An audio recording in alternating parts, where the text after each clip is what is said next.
Pints with Jack, Season 3, Episode 15. Till We Have Faces, Part 1, Chapters 20 to 21, A Myth Retold.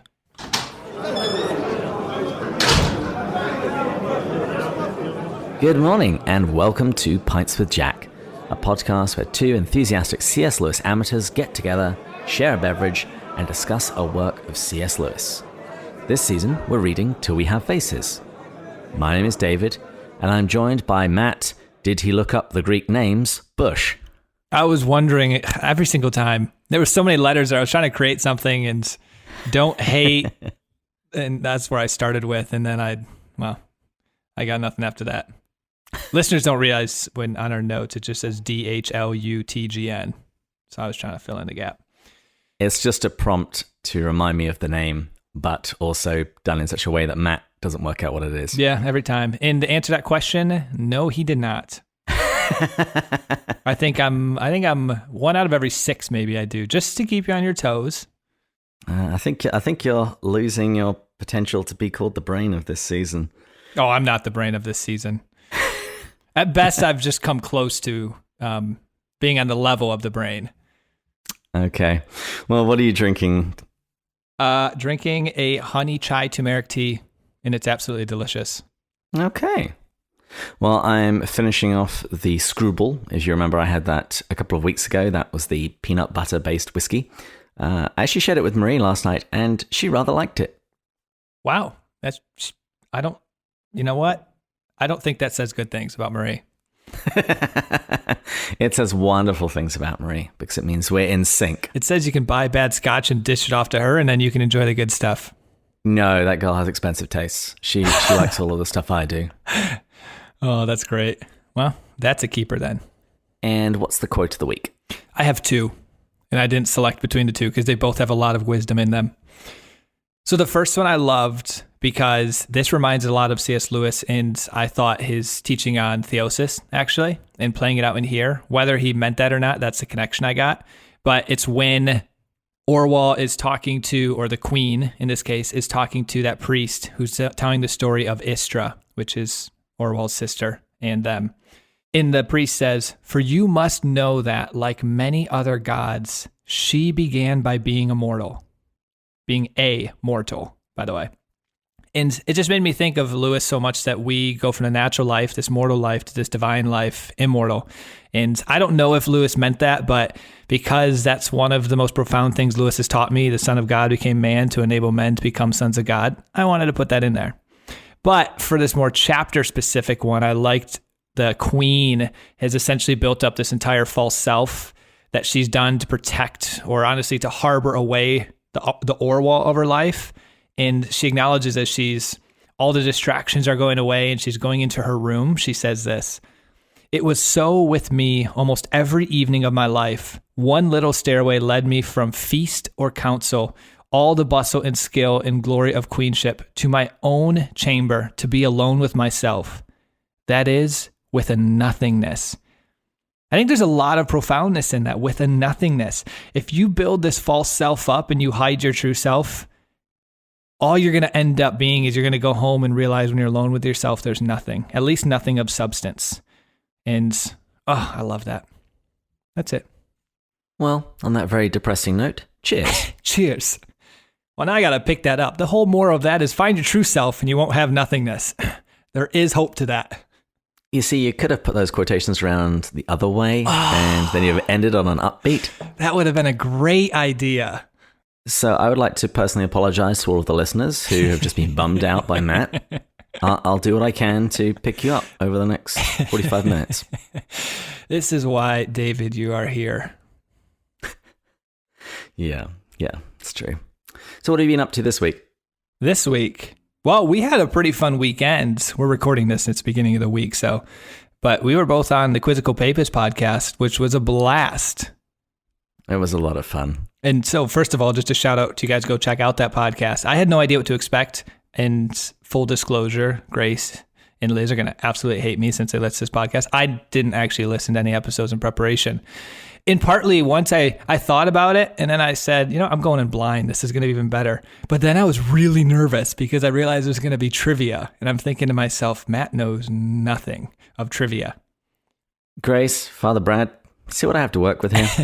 But the thing is, if it makes you feel any better, it's the same for when he's recording us. It's like, I'm just going to go in blind. Yes, it's my charm and my magic. But the short answer for listeners, what I took away from actually being on that is it's not as important about getting the questions right or wrong. They provide obviously the answers and the depth behind the question. And there's some really interesting facts, and they're very applicable. So Grace did a wonderful job connecting them to Lewis that I appreciated, or at least starting with the Lewis connection. Yeah, she basically went through each of Lewis's book titles and then found a tangential question in that area. So, for example, on the Screwtape Letters question, it was actually a question about a certain Latin phrase and where can that be found, and it's related to exorcisms. Yeah, no, so those questions, some of them were really difficult. Yes, David, we ended up. This will be released after that's released. So we ended up winning the most points, and it was out of 80 points, maybe like 12 questions accumulated. And I think I calculated in my head I would have got 30 of them without David. And I think David without me would have got all 84 points still.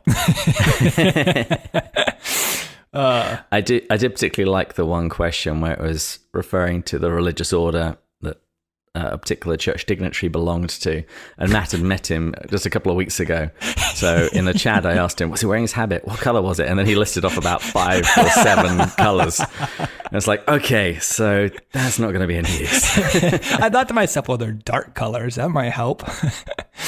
Well, David, this is getting released, probably 3 or 4 weeks from when we're recording this?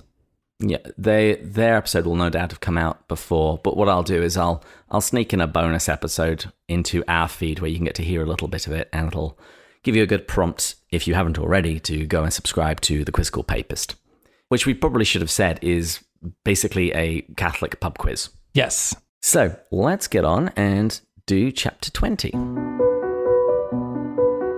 The king is cremated. Redeval is betrothed.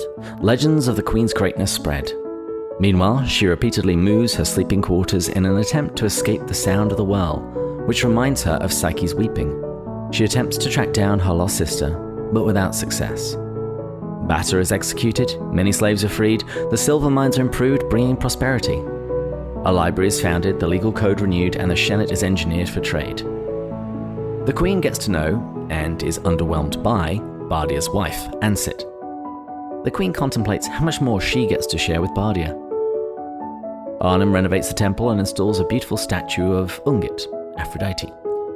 The fox writes a history of Glome. In his dotage, he begins calling the queen by other names. He eventually dies. The chapter ends with the queen deciding to visit neighboring lands. So that's my summary of this chapter, and as you can tell, just like a lot of stuff happens.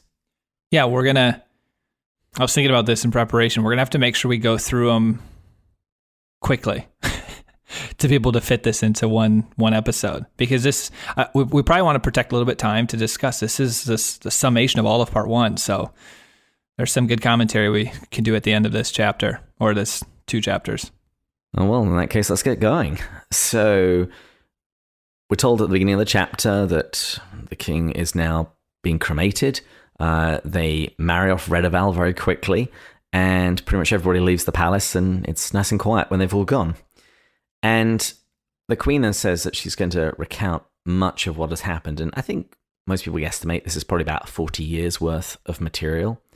And she tells us that the trajectory of recent chapters continues over the course of that time. Insofar as she says, I must now pass quickly over many years, though they made up the longest part of my life, during which the Queen of Glome had more and more part of me and Orual less and less. I locked Orual up, or laid her asleep as best as I could, somewhere deep inside me. She lay curled there. It was like being with child, but reversed. The thing I carried in me grew slowly smaller and less alive. This is going to be interesting because we're going to see throughout this chapter, she's trying to bury maybe her identity or true self, or that part of her she feels shame or hurts or wounds. As we've probably all learned in real life, you never succeed at that. No matter how hard you try, that part of you will constantly come back at various moments. A trigger of someone, a thought, something someone says or does to you brings out that shame if you haven't dealt with it, that hurt, that wound. And so it'll be interesting to see that play out in this chapter. I like how Lewis communicates it. Yeah, it's quite a horrific image. It's kind of like a reverse pregnancy. Yes. The Queen talks about how the stories of her own deeds are already being exaggerated and even merged into stories of some other warrior queen from long ago. But she's very candid. She credits her military success to Bardia and another chap called Penguin. And she's honest enough to admit to being frightened when she was in these battles where she was known as this great warrior. And she reflects on her reign and she identifies two key strengths.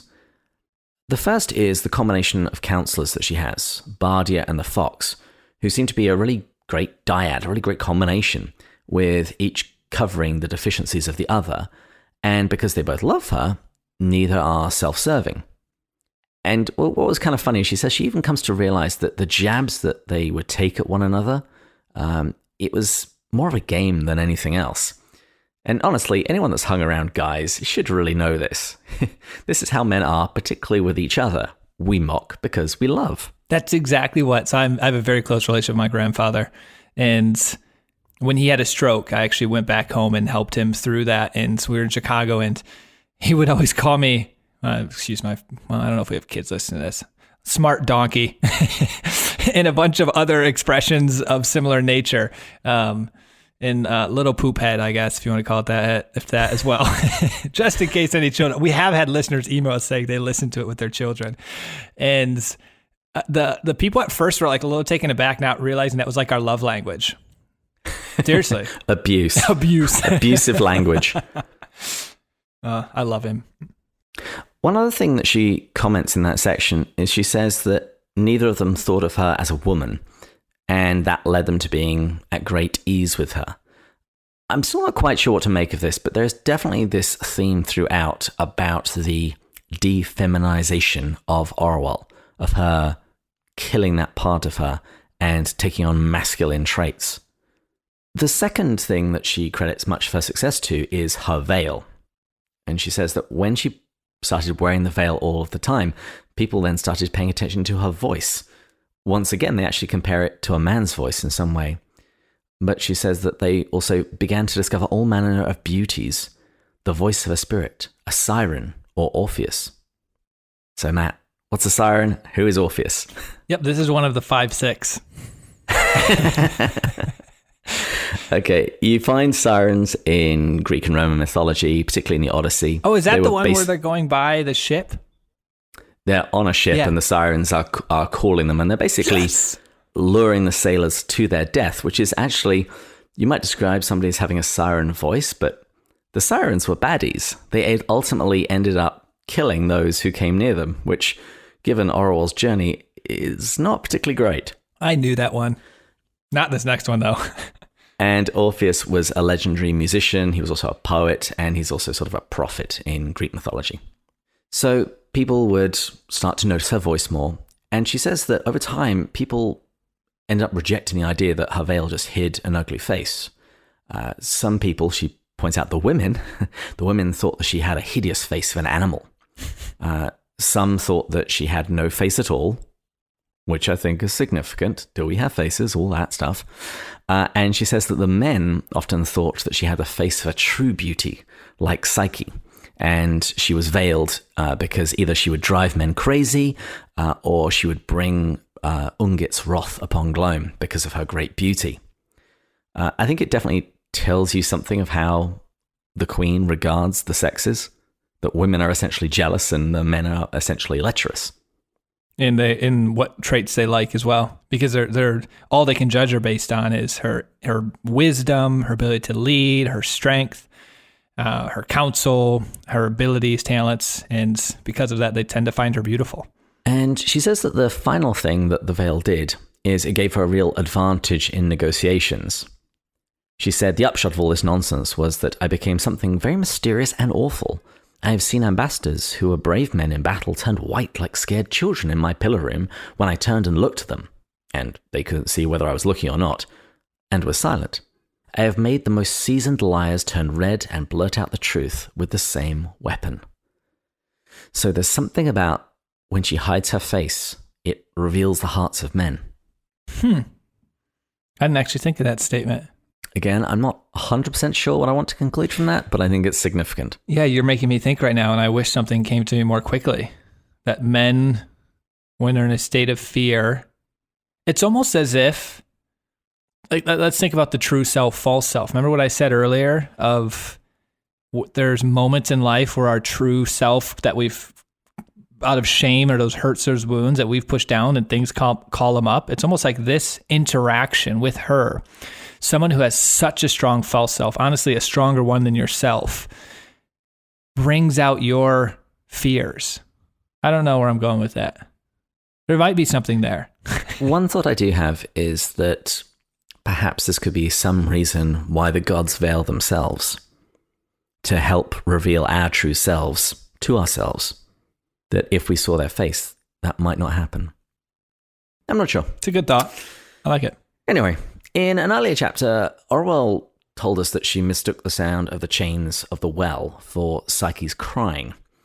And she now writes that as queen, she repeatedly moves her sleeping quarters around the palace to try and get further and further away from that sound. Because she said in the middle of the night, when the silence grows deep, she would hear it, and it would basically be torturing to her. And she later says that she'd even go and hide in the pillar room and do some work to distract her, even in the middle of the night. And she describes this part of her as Orual refusing to die. And she tells us that she had people try and find Psyche. Now she's queen, she's got people and resources that she can draw upon, but without any real success. And she writes, Psyche must be dead now, or caught by someone and sold into slavery.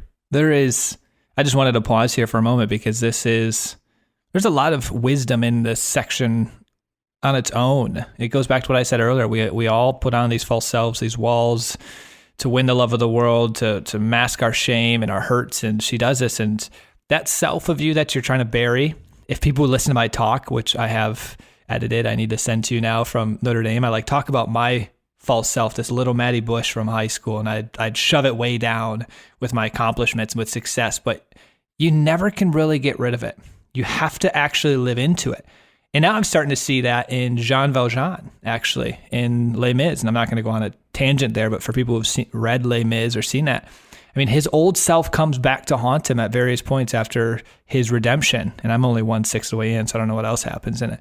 But there's so much truth in that. You have to live out of your true self and your identity and not be ashamed of it. So you haven't read Les Miserables or seen the movie or the musical? No, I almost wanted to after getting the book. I was like, all right, this is way too long. I should just go watch the musical. I know it's great. But then I said, no, Matt, delayed gratification. This is a chance for growth. Wow. I know. I'm proud of you. I know. Delayed gratification to me do not get along very well. Well, that's a very long book, so you can give us updates as we go through seasons 3, 4, and 5. I will, because it's incredible. And it connects to a lot of this, actually. Moving on, we find out that before the end of her first year as queen, Orual has Bata hanged. Brutal. Yeah. I found the English rather hard to parse. This is what she writes. I found that she had long been the pest of the whole palace. No trifle could be given to any of the other slaves, and hardly a good bit could come on their trenchers, but Bata must have her share of it. Otherwise she'd tell such tales of them as would lead to the whipping post or the mines. And I basically interpreted that as saying that Bata was extorting the other slaves under the threat that she would tell stories about them, and when those stories got to the appropriate people, they'd get in trouble and be punished. What did you make of that from Orual? Because we see a wise Orual, a just Orual, and it's not that this isn't just, maybe it is and deserve it, but it was like, whoa, this is a bit intense. I don't doubt the truth that Bata is a bit of a pest, but the idea of hanging a woman for that seems a little harsh. That's what I thought too. I don't think the judge is entirely impartial on this matter. It's kind of like being a judge and then having somebody come before you who bullied you in high school, and they've been charged with parking illegally, and then you give them the electric chair. That's what I felt like. It made me not like Orual. just even a little bit more. But she then says things that we like, because she then says that she reduces the number of slaves in the palace and she sells the ones of dubious morality, and she sets free the better and more competent ones. And she even seems to play something of the role of Yenta from Fiddler on the Roof, the role of matchmaker between her slaves. Although she says that sometimes she would let them choose their own spouses. She would let Eros move as he would. And she says that many of these ended up living close to the palace and being fiercely loyal to her. And she frees Pubi, and she ends up actually spending much of her time with Pubi and her husband in their home. And I just couldn't help but feel that in this, she was both pushing people away, but at the same time, building a replacement family. I read it, and you're making me think here a bit, but I read it a little differently. I almost read it as Lewis trying to, in the best way he could with Orual, because she has such a distorted love. But there's examples here of gift love, almost.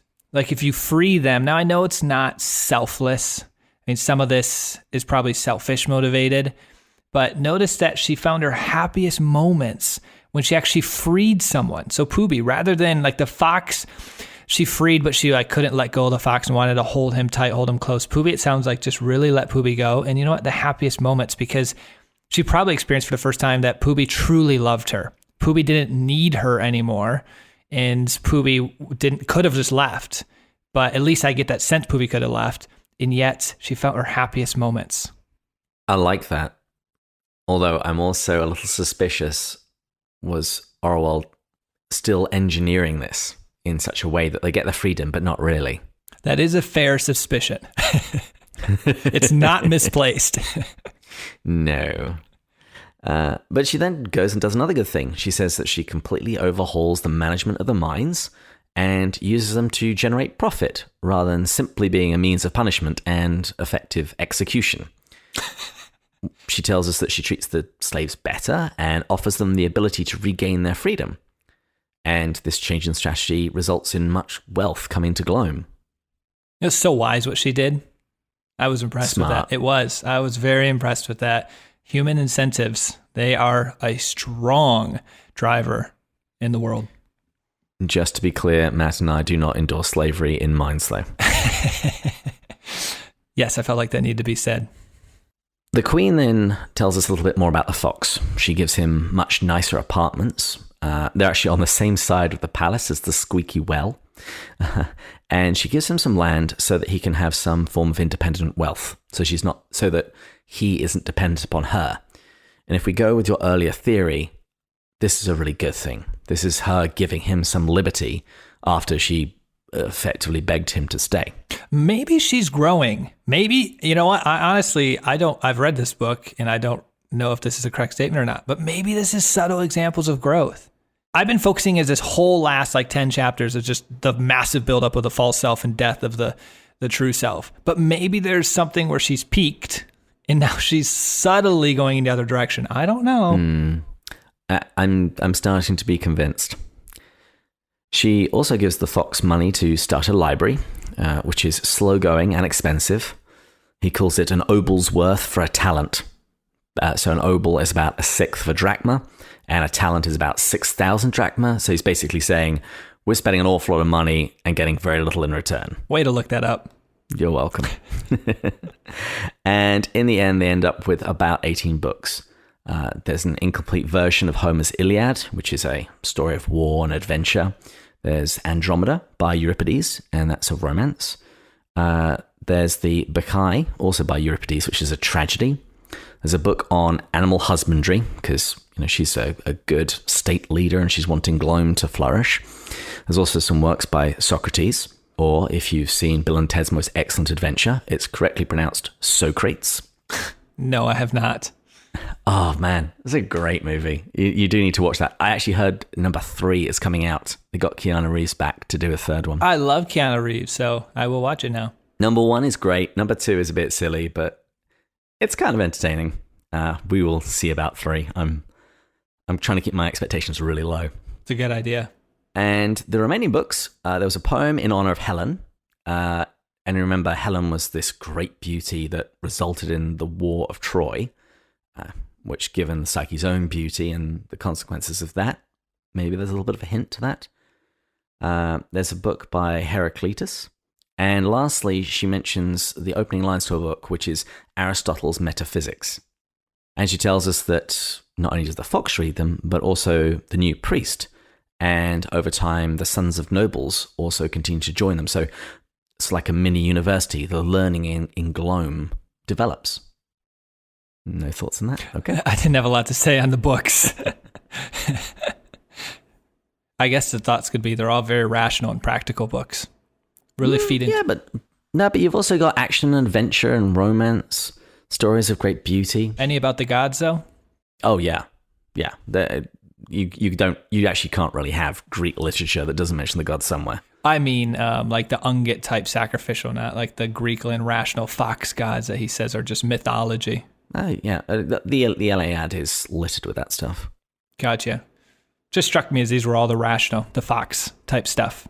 Things that he likes in the part. Because remember, she says earlier she put to death all of the stuff and belief in the religious things and started focusing on the Greek stuff and the battle stuff and all of her false self things. The practical, she actually says the hunting.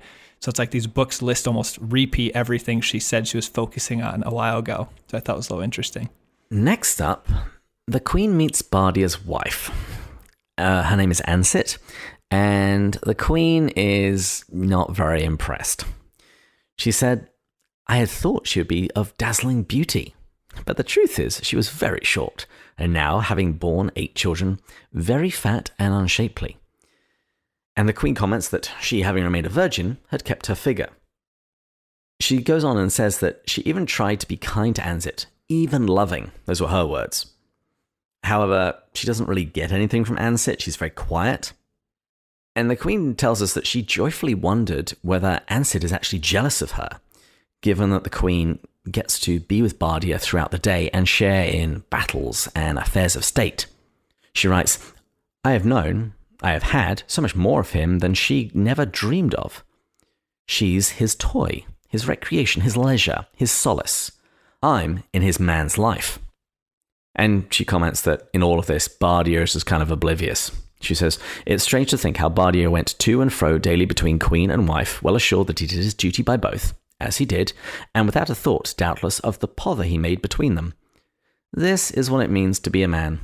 The one sin the gods will never forgive us is that we were born women. So apparently the joy of being a man is to be blissfully unaware. I wonder if this is how Joy viewed Jack. What do you make of that whole section when she's talking about Bardia's wife? Well, first of all, the irony of the joy of being a man is to be blissfully unaware. She seems quite unaware in many things in life, particularly with the palace and the gods and stuff. But setting that aside, maybe she's not blissfully unaware. She's unblissfully unaware, if that's a word. I made it up. Miserably aware. Miserably aware. There we go. But I would say I was thinking to myself, as she notices that she's unattractive, did not a small part of her worldview there get broken a little bit? That, oh, hey, someone unattractive is actually loved. And, oh, maybe you can be loved despite your attractiveness or your allure or your beauty. And obviously, she didn't make any statement about picking up on that. But that's what I was actually thinking in that section. Could have been therapeutic for her. And maybe she is beautiful. Maybe, once again, it's seeing and perceiving. Ah, ooh, I like that. Yeah, she doesn't have the best perception, so we're reading it through her eyes. And maybe Bardia can see true beauty. Yeah, and also just the very fact that she seems to rejoice in the fact that she gets part of Bardia that his wife doesn't, which is a horrendous idea. Yeah, there's her selfish side coming out again. Well, next, we hear about the temple, because there have been great changes in the House of Ungit. The new priest, Arnhem, we're told that he keeps the temple cleaner, and it's more airy. And it seems that he's had a lot of interaction with the fox, and the fox has started to make Arnhem sound more and more like a philosopher rather than a priest. And we're told that the big change is that Arnhem has installed, and the Queen paid for, a beautiful Greek-style statue of Ungit. Or if it's Greek-style, I suppose we call it Aphrodite. And this statue is placed opposite the faceless Ungit stone that we've heard about until now. Well, I like here this next section because this is another example of what I've been saying in this chapter. We see the haunting chains coming back up, her false self peeping out again. She tried to bury. Yeah, I found this very strange because it seems to suddenly jump to this in the text. Yes. It's like she was talking about the temple, talking about Ungit, and then immediately we just go straight back to the fact that the chains are still bothering her. And so rather than trying to get away from them, she just decides to put a wall around the well in an attempt to block out the sound. Maybe it's not coincidental that the juxtaposition is right after the temple, which is so much the gods and the part, so it reminds her of this, and that is a big wound of her. Like almost like deep down, she knows that she did experience the gods, and then she repressed it and then lied about it, and then used that against Psyche, and then honestly screwed Psyche. And it's like the gods remind her of that. So I didn't even think twice about that, but I think you're right. That's not unintentional. Yeah, I think your assessment's correct. And we actually find out that it just leads to a different kind of torture for a while. She starts to think that she has walled up not a well, but Psyche herself. And there was another oddity in this piece of text. As soon as she said that, she says it was that year afterwards that we defeated Assur. I think there's something significant there. Again, don't quite know what yet. But it was, again, just an odd sentence to throw in after you're talking about a well to suddenly a military victory. Yeah, we're going to have to see. Okay, I'm taking that. That's definitely a clue. Excellent, good to know. We then hear again about the fox, and he's getting old now, and he's less involved in affairs of state, and it does kind of seem like the queen is starting to neglect him a bit more. Yes. Which is a bit harsh considering that she begged him to stay. But he's spending his time writing a history of Glome, and he writes it twice, once in Greek and once in Glome's own language. And according to the queen, very clumsily. Now, maybe just the student has surpassed the master, or I don't know. Maybe there's something in it that she can't see. It just disappointed me that she neglected him. There's signs of some good stuff in this chapter, but then there's the old stuff again. I mean, this guy gave up everything for her. And when she doesn't need him anymore, she doesn't go and love on him. She doesn't see him very often. That really disappointed me. More than hanging of Bata.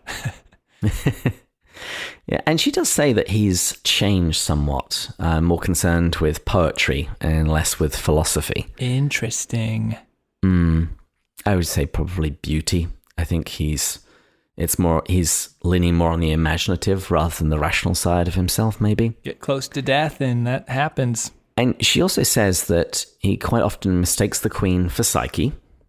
And naturally, I went back to the god's words when he says, "You too shall be Psyche." Maybe this has something to do with it. But she also says that he calls her by some other names. And I went and looked them up, and it's one girl's name and two boys' names. Who do you think these were? Do you just like embarrassing me in front of thousands of listeners? No, this isn't a question of looking up the Greek people. I'm pretty convinced that these are the names of his own children.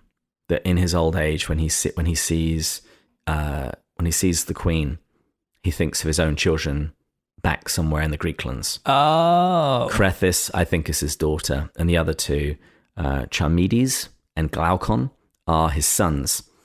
And when I went and did a little bit more poking around on those names, both of them associated with people like Plato and Socrates. And I don't know, I can imagine that those would be the sort of names that, if I was the fox, those are the kinds of names that I would choose for my sons. Those are strong names. Yeah. If anyone out there is pregnant, maybe consider these names. We'll send you a pint glass. Yes, if you call your son Glaucon, we'll send you a pint glass. We'll send you two. One for you and one for him when he turns 18, because he's going to need it. I think maybe for the other spouse as well, because both people need to be on board with this. And we also would like to apologize to anybody who actually is called Glaucon. Finally, we're told that the fox dies, and he's given a great funeral, and he's given a tomb near those pear trees where the three of them, the fox, Psyche, and Orual, where they used to spend all of that time together. And then, scooting through the chapter, the Queen lists out all of the other things that she's done. She's made very busy. She's revised and published the laws. She's engineered the Shennet, the river, for trade. She's built a bridge. She made cisterns to store water. She's improved the state of the livestock.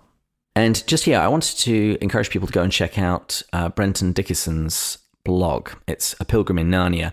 And at the time of recording, it was actually today, he just released an article where he's comparing and contrasting Orual and the king in their respective reigns. He points out things like they both have rage issues, how they treat the people at court, and also how they relate to Psyche. But the important point, I think, in this chapter is that there's all this activity, but it basically seems to mean nothing. Glad the quote that I picked resonates with what you think is the most important part of the chapter. Yeah, well, the second. You had hedged your bet, so... But the Queen says, I did and I did and I did. And what does it matter what I did? I cared for all these things only as a man cares for a hunt or a game, which fills the mind and seems of some moment while it lasts. But then the beasts killed and the kings mated, and now who cares? It was so with me almost every evening of my life. One little stairway led me from feast or council, all the bustle and skill and glory of queenship, to my own chamber, to be alone with myself, that is, with a nothingness. I would have a lot to say here, but I already did with the quote around it. Well, the only thing I really wanted to add here, it was actually a quotation that Peter on the Slack channel posted the other day. It comes from one of Lewis's letters, as volume 1 of his collected letters. Lewis himself wrote, never confuse who you are with what you do. Everyone that God creates has infinite value and worth simply by existing. Orual is putting all of her stock in what she does, in living out this persona as queen. But she has value in and of herself, and she's hiding from it. And she starts feeling really restless, and as queen, she decides, I'm going to go and take a trip. And she takes with her Elerdia, which is Bardia's son, and also Alit, which is Pubi's daughter.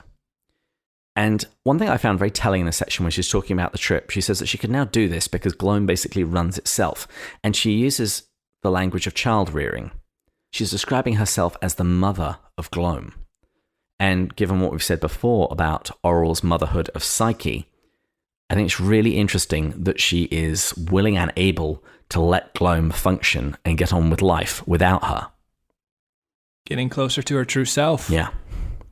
Okay, then we're on to chapter 21.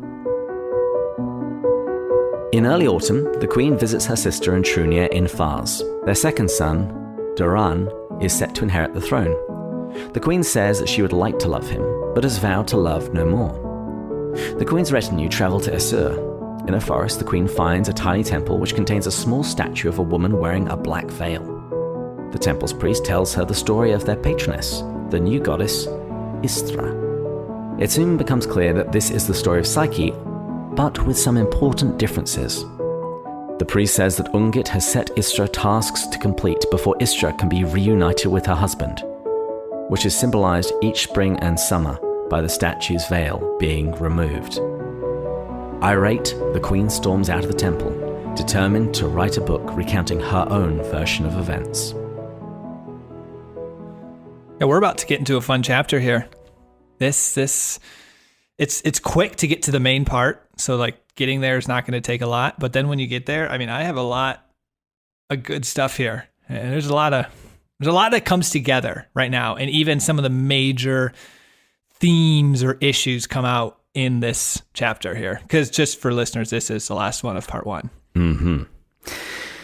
So the Queen heads out on her road trip, and she's visiting her sister Retold and her husband Trunia in Fars. We're told that they arrive around harvest time and stay there about a week and a half. And her assessment of her sister was not favourable.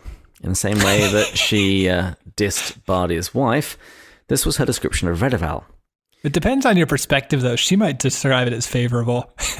I was astonished to see how Retold had grown fat and lost her beauty.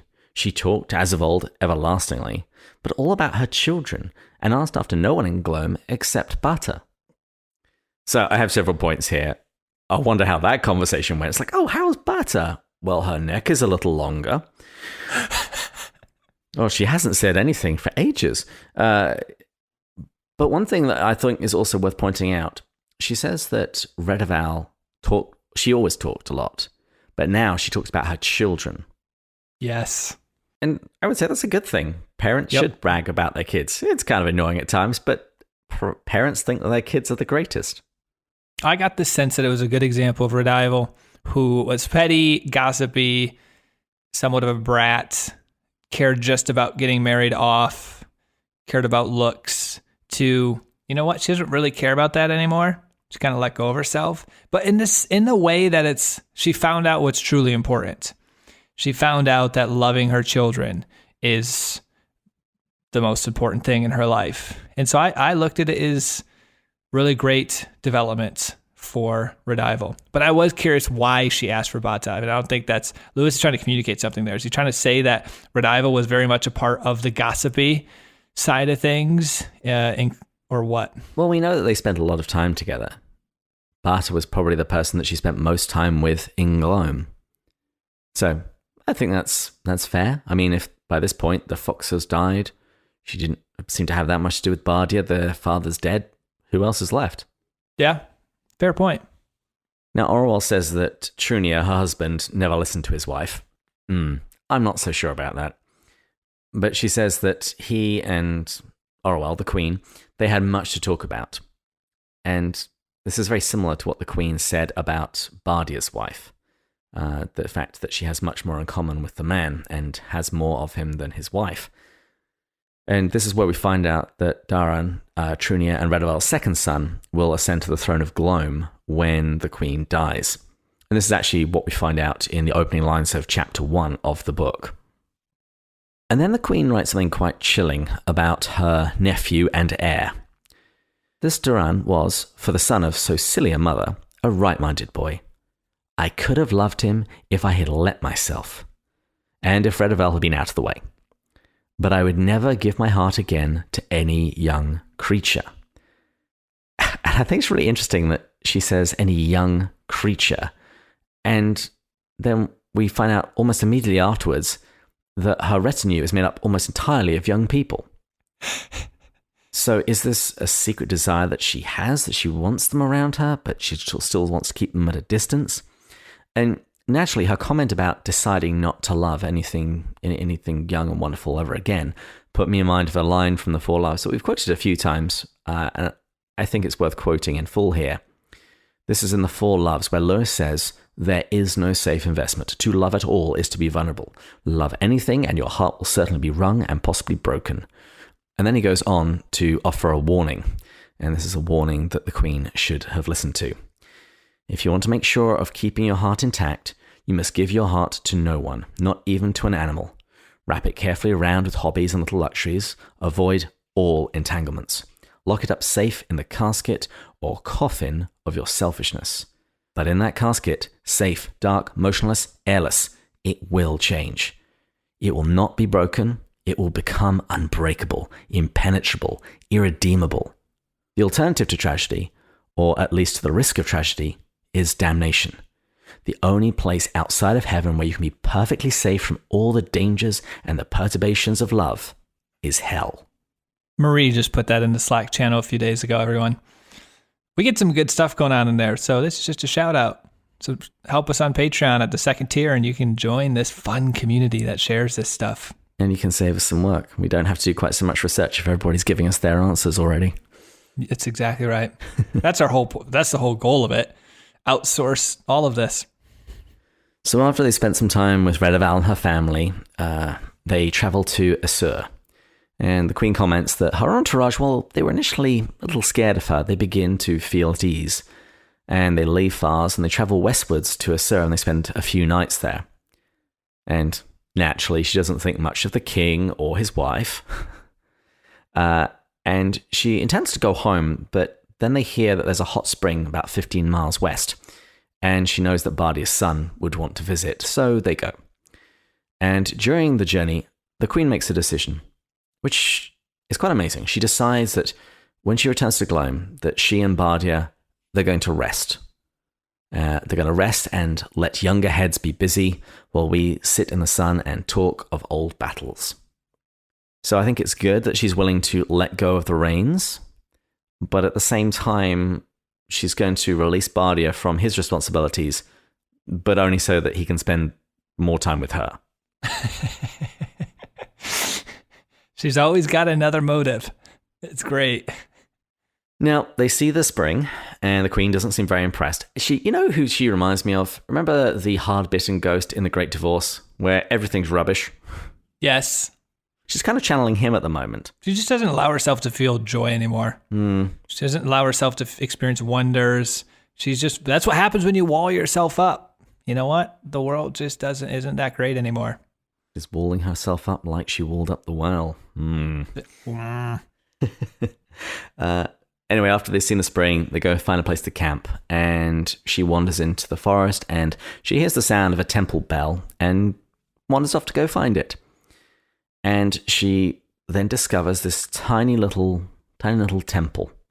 She says it was in the Greek style, and it was inside very cool and silent. She says it was clean and empty, and there was none of the common temple smells about it. So I thought it must belong to one of those peaceful gods who are content with flowers and fruit for sacrifice. Then I saw it must be a goddess, for there was on the altar the image of a woman about 2 feet high, carved in wood.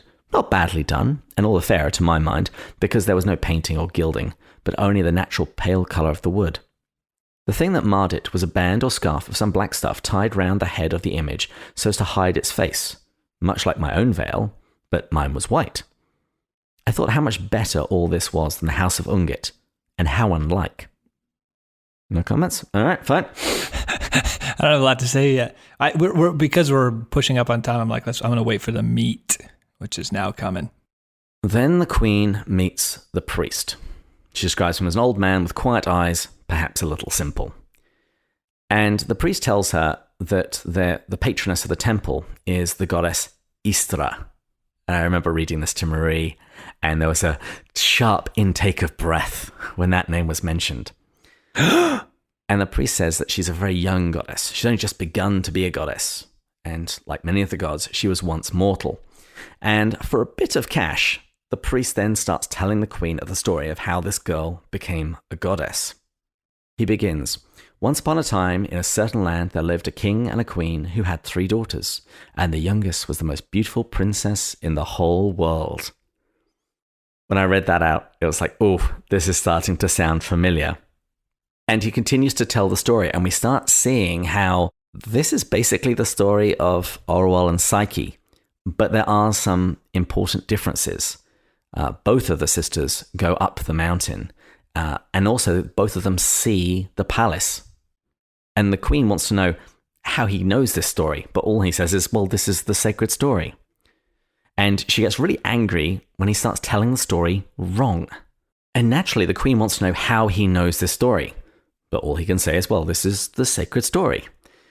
And she gets particularly angry when he gives these details that are wrong, that are incorrect. And she blames the gods because she knows that these are the only people who would know any of these details. And they had told the story to this priest incorrectly to make her look bad. And this is where we learn a lot about the key parts of the story, because this is more or less Lewis's way of offering a different perspective or more of the truth. So we can actually see what did somewhat happen, I guess. But before unpacking what I mean by that, I actually thought it was interesting. In the beginning, when she's hearing the story, she actually says it's not moving her as it would have 15 years ago. So she's essentially saying she knows this story is a little wrong. It's about her, but it's not really frustrating her in the beginning. And I like how she says as of 15 years ago, it's like, well, I've grown. I've become more secure. My false self is stronger. I've walled myself up. This doesn't affect me. Because she's buried her whole self. But then it says, as you point out, the blood starts rushing to her face. And it was just like I mentioned in the very beginning of this episode. Notice how your false self, you can never, or your true self, or that identity that you've buried, I guess, the buried self, you can never keep it down. Something will trigger it. So she's essentially spent her whole life protecting herself from the truth of the story, Remember, she's lied. We noticed that along the way. She sees the palace, but she doesn't tell anyone. She essentially starts to believe that she never saw the palace. And as she's now has to face, I guess, reality that she did lie, and it's like she has to protect it. Like this self that we put on in life, there's a big lesson there that you constantly have to protect and maintain it. And that's what's happening right here. So she's furious. And what's interesting is one of the big revelations here is one of the mistakes was that both sisters went. But the one that really got her in this story was that she saw the palace. Mm-hmm. And so she argues that the story should have been, it was a riddle. You didn't know if you did. It wasn't very clear. And yet here he goes, it was clear. And not only that, he says that the sisters were jealous of her.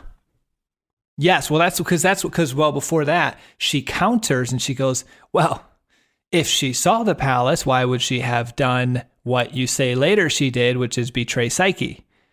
And she doesn't think that's a logical next step. If she saw the palace, she would believe it's true and she would want the best for Psyche. And that's where he comes in and he says, no, jealousy. And that just sets her off. Because that's the truth of this entire book. Like if you had to sum this up, it's a jealous love. That's what this has been all about. She doesn't like seeing Psyche, someone she put her whole identity, her whole self-worth in, loving something else more than her. And that just, she can't stand it. It sets her off. So that's why she needs to write this book. I remember this one comment in there where she says, I bet these sisters would have another perspective. And the priest goes, I bet they would too. Jealous people tend to have a lot to say. My wife, for instance. So here, all this is to say something that little bit up there is this is where we see the entire crux of the argument. The gods and what this priest is putting forward is she did see the palace. She should have known it and her jealousy stopped it. Her argument is, did I see it? I don't know. We actually had one of our episodes called the Riddle of Orual. Or was it the Riddle of Psyche? Riddle of Psyche. Riddle of Psyche. Hey, see, I'm close always. And that's what it comes down to her. Like I literally circled the riddle because it wrote it in here. And she goes, if only the gods, why can't we live in a world where the gods show the other way? You know, they make it clearer. They make it, you don't have to guess. That's what this all comes down to for her. Do you think she's justified in that? Do you think, even though we know what we do as an outside reader, like maybe she's fair in saying it was a mirage or it was just fleeting, or do you have no sympathy and she saw it and she should have accepted it? I have some sympathy because in my own life, God quite often isn't as clear as I'd like him to be. But at the same time, hopefully I treat the evidence more fairly than Orual did. Yes. Yeah. And hopefully, like Psyche, I know the goodness of God and therefore know that sometimes when he remains hidden, perhaps it's for a very good reason that I can't yet understand. And I think too here, you could argue that it was a fleeting image, but you also have to state that it was fleeting image because of all of the decisions she made that led up to that point. So we've talked about this in the Skype sessions before, but just that role of preparing your heart to receiving grace and to receiving Christ and to being able to have eyes that can see, like that doesn't just happen overnight. When you do those practices, when you enter into communion with God, when you orient your heart in the proper way, that starts to happen more naturally. And so she had done so much to wall herself up before that moment that it did become hard for her to see. It's heavily in hellish creatures all over again. Yeah, there you go. That's what I was trying to say with a bunch of words. The one thing that was nice about the priest story is in this, we have a hint that Cupid and Psyche get to be together at last. Because the priest says that every spring that they take off the veil from the statue and he changes his liturgical vestments. What's interesting here is exactly what you said. The priest points out that once Psyche completes all these tasks that Ungit puts on Psyche, that she's reunited with Ungit's son. And Orual jumps on this and said, wait, has that reuniting happened already? Or is it happening? Or will it? And the priest is just like, it happens every year over and over with our ritual. She's like, oh, that's not what I'm asking. Because she knows that this is like a real story. And she honestly herself that feels really guilty for what she did to Psyche. Like, well, maybe she's back in communion. And maybe in part 2, we'll find out the answer to that. Okay, folks, so next week it's going to be an episode with Andrew Lazo, where he's going to be addressing all of the questions that people have been sending him in Slack. Just a reminder to folks, if you give us more than $5 a month, you get access to our Slack channel, which means that you can submit questions to Andrew for the episodes when we have him on. So we're going to have him on next week, and then we're going to have 2 more episodes completing part 2, and then we'll have him on again. So if you have a question you want him to answer, sign up on Patreon and send him a message. Mm-hmm. And not to be nitpicky, David said more than $5, 5 or more. Thank you for correcting my language. I was just going to say, I can't wait till we get to this next book. I actually forgot. I have a rough remembrance of what it was, but now it's honestly been, 3 months since I read it, if not 4. I was back in San Diego when I read this through. And so now that I've never read this part, knowing as much as we know about book 1. So this is going to be fascinating. Now I'm really excited. Well, that's today's episode. We'd obviously like to thank our top tier patrons, Kate Farrow and Rowdy Stillwell, for supporting us on Patreon. And please join us next week when we'll be going further up And further in. Cheers. Cheers.